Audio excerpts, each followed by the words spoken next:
I got like 2 hours and 15 minutes in, and I was like, man, I was doing things and I was listening to it, but yeah, pretty much that. Like he started calling his rants symphonies for a reason. Like there's a little rant that he goes through, and it kind of explains how he's thinking. Actually, Joe Rogan kind of broke down the way he thinks and the way he explains things, and it makes so much more sense. But yeah, like I don't want to butcher it, but he almost looks when you give him an idea, or he has an idea, he kind of thinks about it in multiple perspectives, and then he tries to explain it through all those different perspectives. So it all kind of gets rambled up. But the way he kind of thinks of it is like, okay, you have all these instruments, and they all kind of contribute to the same sound, or your music, I guess, and it's a symphony. All his thoughts are kind of like those parts of his idea. But oh man, I've gotten through most of it, and I've kind of comprehended most of it because I've had to go back and but dude, he talks it's probably like 3 hours long. He probably talks for like 2.5 hours, and Joe Rogan maybe has 30 minutes where he's like, okay, wait, what did you mean by this? Or is this what you meant by this? And then he'll kind of go off on it again. But he's pretty positive throughout the whole thing. And he's, I guess, very religious about everything that he's saying now. So it's kind of like this shift from, being a gangster, not a gangster, but like a kind of more wild hip hop. Yeah, hip hop rapper guy to like a egotistical dude to like kind of trying to be a fashion icon guy, and then trying to going into like his religious stage of life. And it's he's very positive about everything, and he's looking forward to the future and making things better. That's kind of what I got out of it. Yeah. The one reason, because they've been talking about doing this podcast for a long time, and I didn't know if it ever happened, but the one thing about Kanye West is the man can rant, and when a lot of the times, and even in the 30 minutes that I've seen, he jumps from idea to idea, and it's kind of hard to follow. And I always kind of envisioned that that's what a long form podcast with him would be like. So it's just kind of hard to follow him and understand the point he's trying to make a lot of the time. I think maybe it'll get better with the rest of the episode, but so far, I don't know how much substance there's been from what I've seen. I think for me, like with someone like Kanye, I don't even know if I should say someone like Kanye, because I can't put my finger on anyone else who's remotely near. Just what the thoughts that are going through his head are so rapid and so vast that he can do something with them. He can build brands with them. He can make music with them. I don't know how he does what he does, but I feel like with him communicating to people, no matter if it's interview on Ellen for 10 minutes and he rants, or it's 3 hours of ranting, I just don't think his method of communication is ever going to be the best to humans. I think his method of communication will always be most accurately represented in a product of some sort, whether that's a creative process in music or a shoe or a clothing line or whatever it is. And so I feel like the more people understand that, like, communicating to humans, as funny as it sounds, might not be the most accurate representation of what he's actually thinking and experiencing. His most accurate representation sometimes is through his music, through his religion, through his spirituality, or through his clothes and stuff like that. Because it's like, now that you've seen him for 3 hours, it's like, I think this is just who he is, and that's okay. I want to accept who he is, where he's at the same time understand that the way it manifests is very different than the way that he communicates to people. True. That's a good point.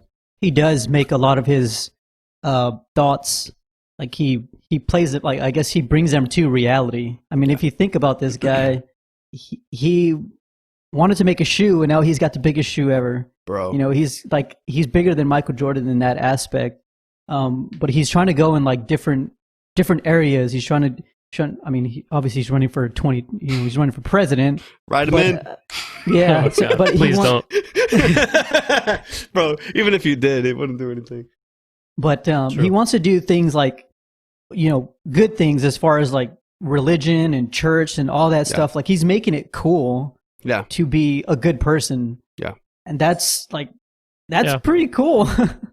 I feel like, yeah, he has taken a turn into, and again, it doesn't necessarily matter what you believe, but in his life, he's more so coming to a place of wanting to like serve people and allow his products and what he does to just bring hope and joy in life. And that's why I think he's strayed away from the cursing and strayed away from, you know, the standard just trap rap music and whatever else is at least the place that he's in right now genuinely just wants to serve people. And I can appreciate that. Again, whatever people believe, appreciate that that's his focus right now.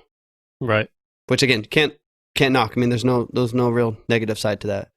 I feel like I was gonna say I could compare maybe one aspect of the communication to like someone like Elon Musk, where it's like look at the product, look at either the music or the impact or the financials or the whatever. You know, look at the people around him and how they're impacted, whatever it may be.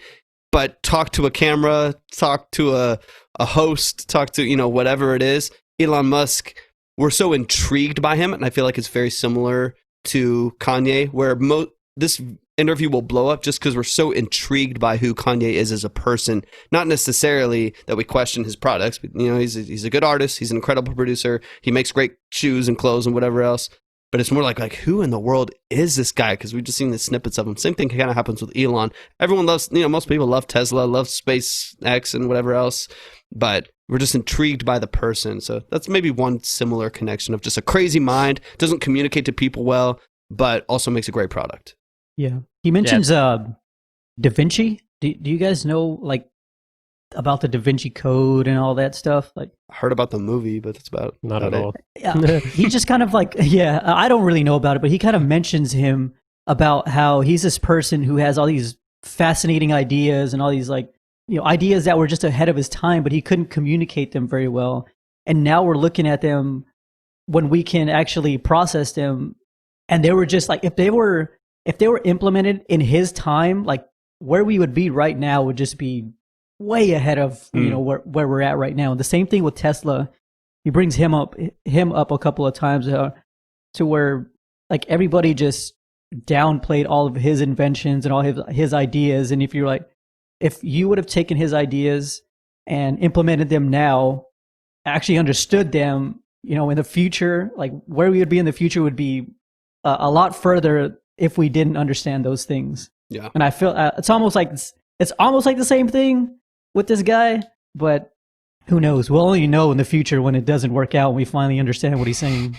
Well, it's kind of true though that the people with the biggest impact were people who were misunderstood. Yeah, the outliers during their time. Yeah.